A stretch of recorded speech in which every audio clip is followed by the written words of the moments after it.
2 minus 2 into 2 divided by 2.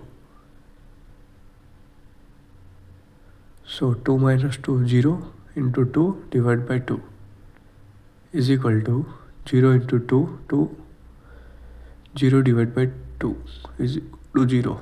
It's a wrong answer. Solution is we can apply PEMDAS rule.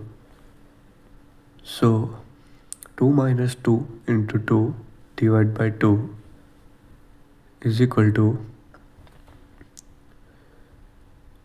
convert into bracket form, 2 minus 2 into 2 bracket close divided by 2 is equal to 2 minus 2 into 2 4 divided by 2